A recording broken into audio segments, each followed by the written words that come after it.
Hey everyone, welcome to September week number 4. This week is going to be a lot of fun. We're talking about the reconciliation of Jacob and Esau. And with that, we're learning about the emotion of worry and how we can trust God even when we're worried, right?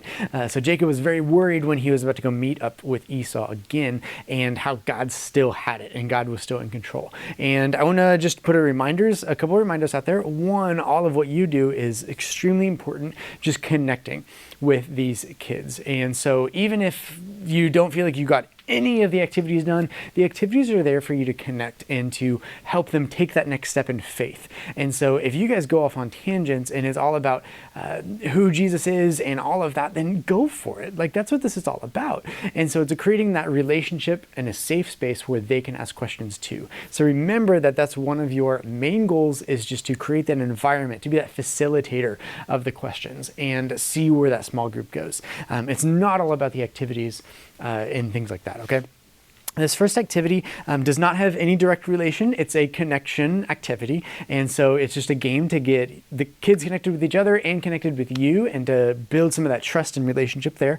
This first one, it's like a red light, green light, and you'll choose one kid to be the red light, green light thingamajigs. But instead of red light, green light, they're going to do some sort of action by doing something like jumping or weightlifting or something like that. And so, but here's the catch. The catch is, instead of saying red light, green light, the trainer is not looking at anyone when they start doing it. But then as soon as they turn around, if they see any one of the kids doing that weight training as they're walking a little bit closer, then they have to go all the way back to the beginning instead. And so challenge them to freeze immediately as soon as that trainer turns around. If the trainer sees them move, they have to reset.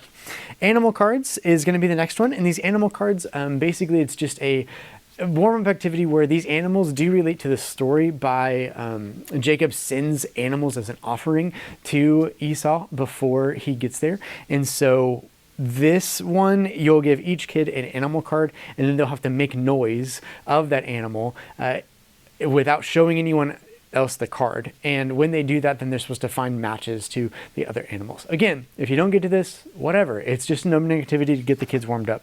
It's also a kind of a loud one, so if you have a lot of kids in the room, just don't play that game. It's fine. Then this next one, what you're going to do is we have a couple of different pages for you. One, you do have a attributes answer sheet, okay? And with this, I want you to go through the Bible story together, okay? So if you don't do anything else, go through the Bible story together. I don't care if you go through this activity at all. Open the Bibles, go through it, read through it together, have especially those older kids really like dive into it and maybe ask questions about it, things like that as well, okay? The references are always at the top of that after video 1 activity page in blue. And so look for that. That's kind of a newer thing we started doing. So look for that and then find those references. But here's a game to go along with it after you have gone back through that Bible story, okay? So you will have a big piece of paper, and what you do is you write all the different characters on that piece of paper. They're listed on here as well. Then this answer sheet, only you can see, okay? So don't let them see any of this, but you have answer sheets of like Isaac, Esau, Jacob, and Rebecca, okay? And so with this, you'll have all of these cut out, which are different attributes that go along with one or multiple different people. And so what they're going to do is link these with the different people that you've put on that big sheet of paper. And so after you write down, the person on like all 4 corners of the sheet of paper and divide it, then they get to work together to put, okay, who was a twin? Who was the mother? Who was the hairy skinned person? That kind of thing. And so as they match all of those together, that's diving into the Bible story to where they really understand it, right? And then talk about, like, if you've ever been angry with someone, like raise your hand if you've ever been angry with someone, right? Everyone's been angry with someone. And so with that, it's like, okay, let's make sure that when, diving into those different small group understanding and questions and things like that, okay? And so dive into those questions. You have some more questions on the second activity page as well. And so go through these questions, okay? Even if you just go through the questions, awesome. And then if you don't get to any of the activities, awesome. Like, go through these questions, because that's what's really important, is getting them to just understand more about what's going on, right? And so those questions, again, being a facilitator, opening up the room to the questions and seeing if you can dive into those. Memory verse activity with this one, you'll have some different cups, and they'll have their memory verse on the cups.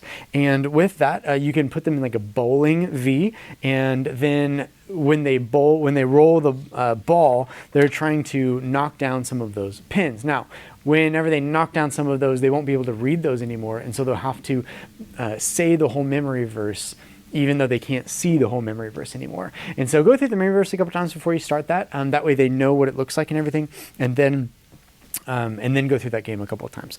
Then the last one is your trust journal activity page, the last one you have. And so they can actually take this one home after today, after they do this part of the trust journal. And then, of course, remember that it's all about these students taking that next step in faith. And so if your whole small group is just full of questions, then go through those questions, of course. You don't need to know everything, and I need you guys to know that as well. Just because you are the small group leader does not mean that you know everything. It doesn't mean that I know everything because I'm the pastor, right? But we can be open to questions and asking those and discovering those together. You can even leave them with a question or some sort of homework as they go off into back to their families that day. And so remember that. And then for pickup, make sure for the boys, especially we're at the tables, that really helps out with pickup so that the parents can find their kids quickly and exit. And then same thing with the ladies, have them stay around the carpets because that really helps with pickup. And that's it for this week, guys. Thank you guys so much for all that you guys do. See you guys soon.